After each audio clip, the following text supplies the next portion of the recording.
In this video, I will talk about running Kubernetes on cloud and benefits of a managed Kubernetes services. We will talk about spinning up a cluster, load balancing, data persistence in Kubernetes cluster, and the problem of moving or migrating from one cloud platform to another.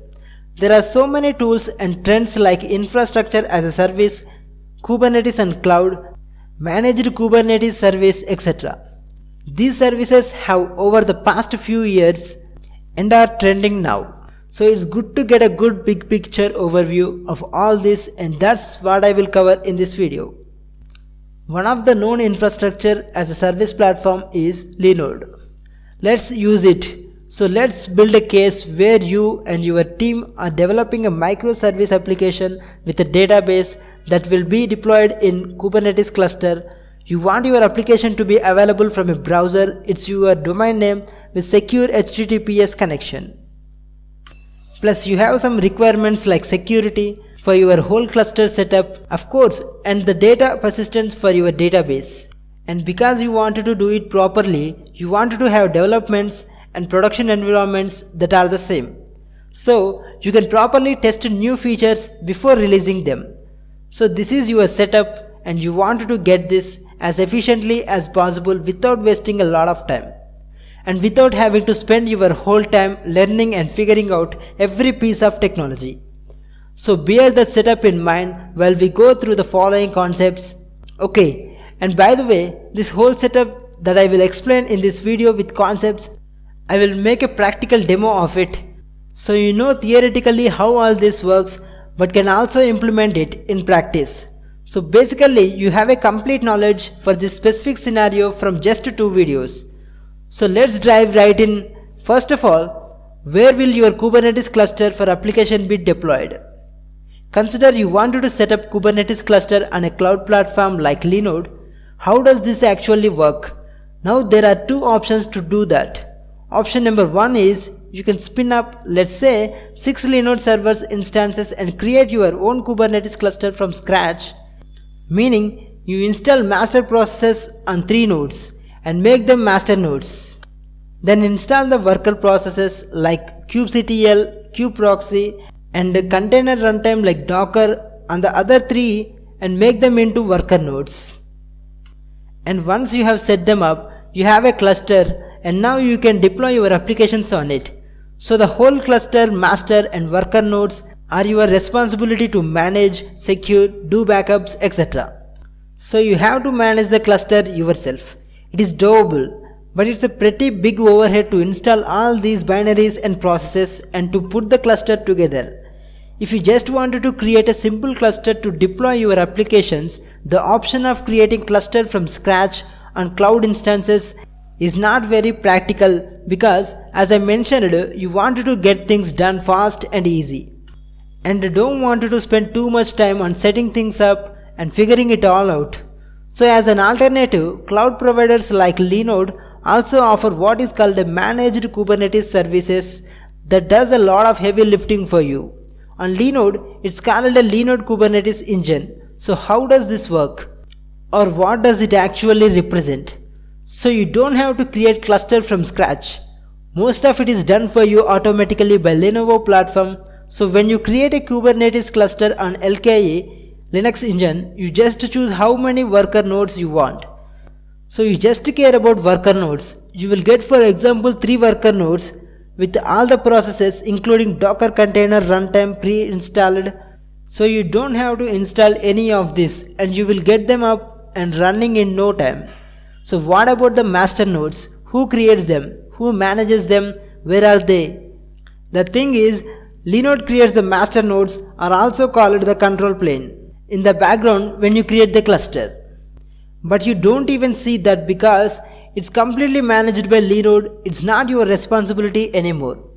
So you don't have to manage, secure and do all the configurations on it. That's one advantage. But this also means that you only pay for the worker nodes. Now you don't pay for this extra couple of nodes that run as your master nodes. It eliminates not only extra costs but also a lot of effort and overhead because you can literally just get started in minutes with a running Kubernetes cluster. So it saves a lot of time. So let's go through this in more detail.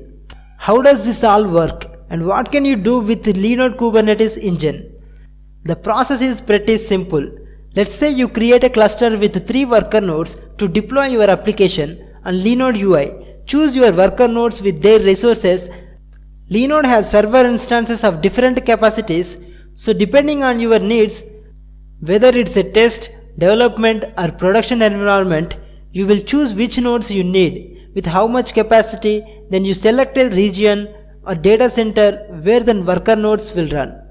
So for example, if you are, let's say, in UK, maybe you create cluster in your nearest region in the UK, and with a couple of clicks your Kubernetes cluster will be up and running. Then you connect to the cluster using kubectl from your laptop and deploy your application services and do all these things that you need to do in the cluster. Super straightforward. So let's say you need to deploy a MongoDB database for your Node.js application and you want several replicas of that. Now database applications need data persistence, right? To save that application data. And if you have 3 replicas of a database, you need persistence or storage for all 3 replicas. If you wanted to learn generally how data persistence work in Kubernetes, I have a separate video about that, so you can check that out now if you haven't watched it already.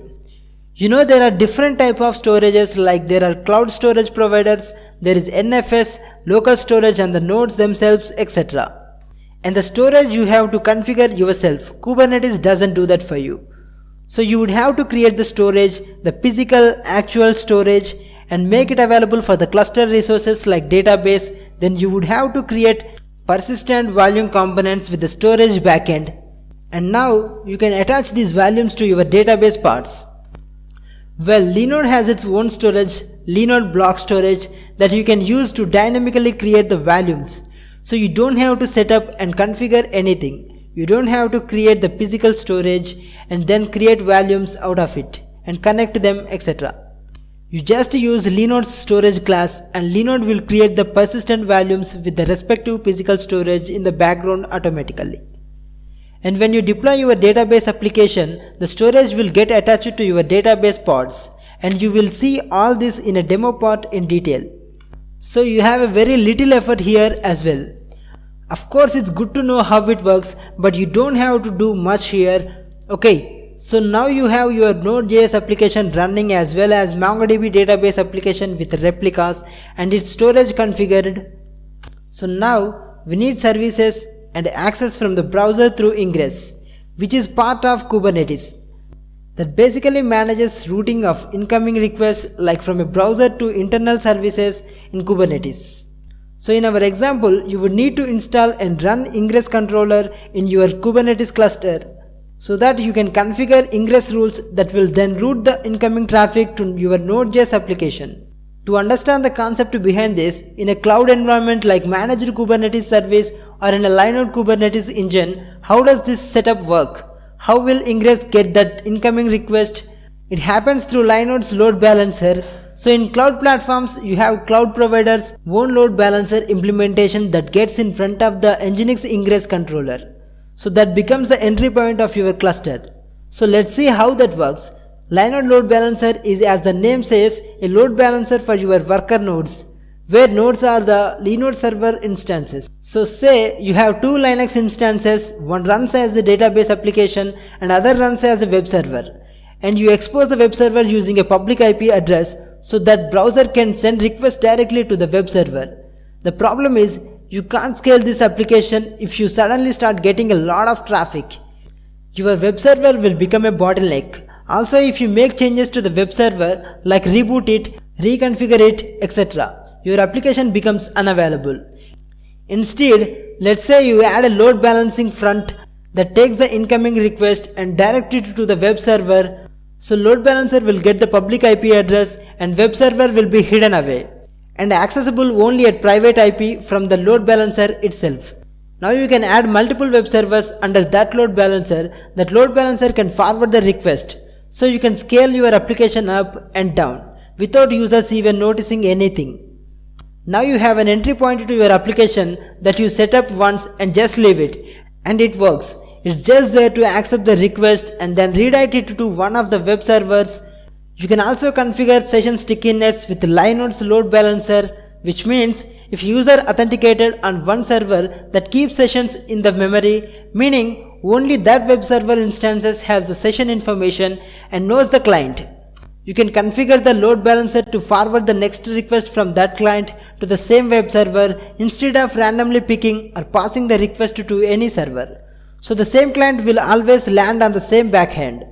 And trust me, if your application keeps session in memory, this will be the first thing you are gonna be asking how to solve. So this feature is very helpful. Now obviously you need your connections to be secured. So you can also configure the load balancer with the SSL certificate pretty easily. You can do that using a plugin called Set Manager, which basically helps with managing SSL, TLS certificates. Remember, we don't want to spend time doing everything ourselves. We wanted to delegate most of this stuff to technologies. So in this case, you can get the certificate and store it as a Kubernetes secret and use it to secure the connection to your cluster. Now as I said, I will make a demo video right after this where I will show you all of this in practice. Click the notification bell after subscribing and you will get notified when new video is out.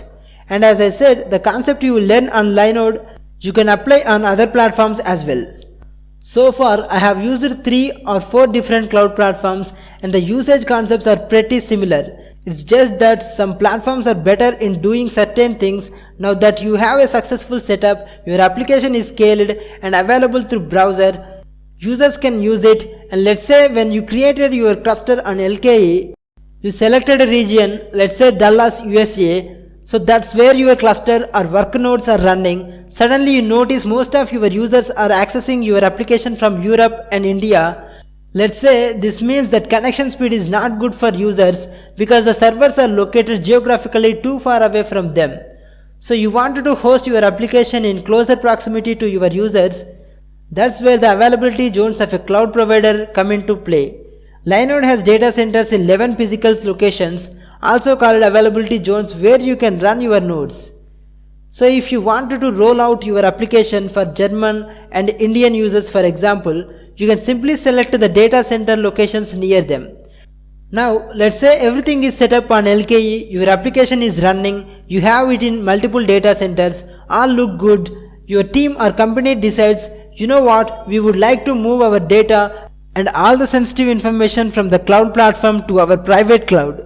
And also there is this new feature of our application that will be most effectively done using a specific service in cloud platform, be whatever that is. So basically you wanted to migrate part of your application setup to private cloud and part or just one feature to another cloud. Usually what happens is when you set up your Kubernetes cluster on a cloud platform, you end up using its services like native load balancer and storage or some APIs that are specific to that cloud provider. And you can't migrate easily. You may need a lot of reprogramming and reconfiguration to move part of your code or the whole application away from the platform and migrate it to some other place. That's called vendor lock. And an obvious reason for that is, of course, cloud platforms wanted to keep the companies tied to them by providing these useful super services, but which are cloud specific. So you can't move your application easily afterwards in case you need it. Linode, however, doesn't have that vendor lock-in, which is a great thing. If you come to the point where you actually need that migration or partial migration, so you would be able to easily do that above and move your workloads to other platforms. And they do that by being open cloud and having their API completely open and free. So they don't lock you in with their native API. Another point is, let's say your setup grows in size, you deploy more and more services, your infrastructure configuration gets more complex and your DevOps teams grows as well. In this case, you would want to automate as much as possible. So you may automate creating, configuring, tearing down, doing all sort of things with your infrastructure where your cluster is running, and also automate deploying your application and services. And you can do that using automation tools.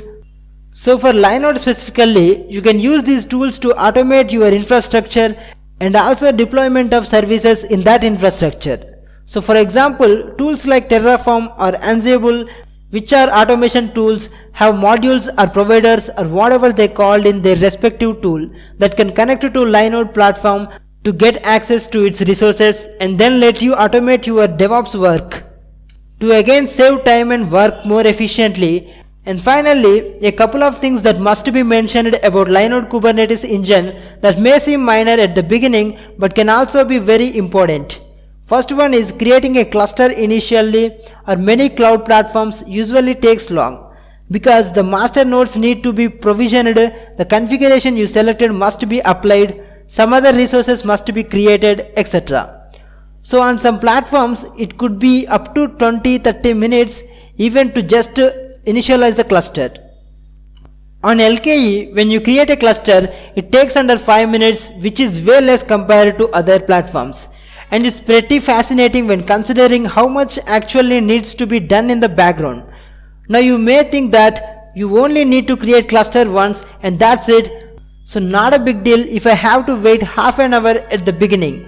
However, when you are just starting off, you wanted to practice, you wanted to test, or maybe create test or trial cluster, you may need to do it a couple of times, especially at the beginning. For example, I create demos and try out some new things on LKE, so I need to create and tear down the cluster pretty often.